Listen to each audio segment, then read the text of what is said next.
And that's why that warning found its response in Operation Sindoor. I mean, some of you may be aware that a couple of days after Pahalgam, I wrote an op-ed in the Indian Express advocating precisely this. The headline they gave, it was a good headline, was "Hit hard but hit smart."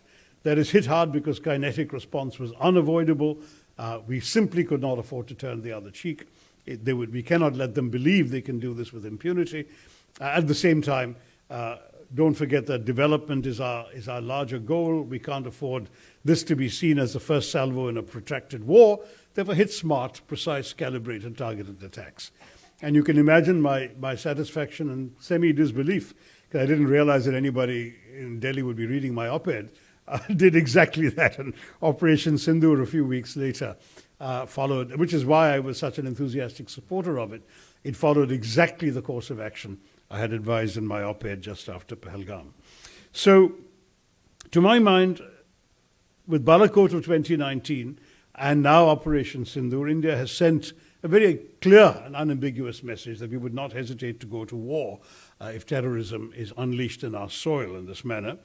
And I think the fact that we battered their defenses as much as we did, with the 11 air bases being struck, the significant demolition of facilities. There was a command and control center that was so badly damaged that subsequently it has been dismantled, as commercially available satellite pictures have demonstrated. And the devastating effect of the BrahMos was demonstrated as well. I think that we've now sent an unambiguous message. Now, I take the point of those who said today on stage that surely we don't believe that this is going to end terrorism from Pakistan. Of course we don't. The facilities we've destroyed can all be rebuilt within 6 to 9 months and probably will be. But the intent may have been shaken a little bit. And certainly the successful strikes of the night of 9th, 10th May, and the ability of India to intercept the attempted Pakistani response when they sent missiles to Delhi on the morning of the 10th, I think was what contributed undoubtedly, and not Mr. Trump, to the call by the Pakistani DGMO to his Indian counterpart asking for peace. Yes, General Munir, or Field Marshal Munir, has been rattling the nuclear saber thereafter. He has already announced in Washington that if Pakistan were attacked, they would take half the world with them.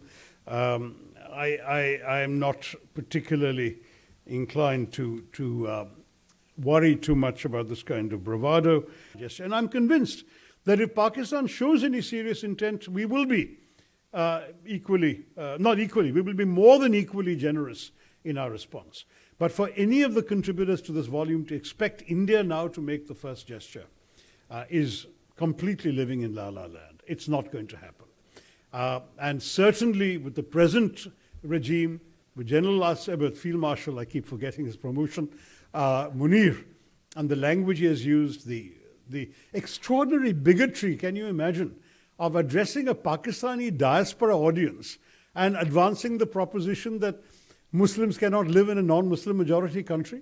I mean, it boggles the mind. I mean, did he have no sense of irony as to who he was talking to and where? These are Pakistanis living in America. And he says Muslims cannot live in a non-Muslim majority country. This fellow, as long as he is ruling the roost in Pakistan, I have very, very few expectations of any serious gesture. Who knows, perhaps one day we might find Mr. Trump's great surprise, to his great surprise, that we may not be buying oil from Pakistan, that he hasn't yet failed to find out in Pakistan. But Pakistan may well be buying, what shall I say, Indian cars and saris one day in the new South Asian free trade area. Who knows? Anything would be possible.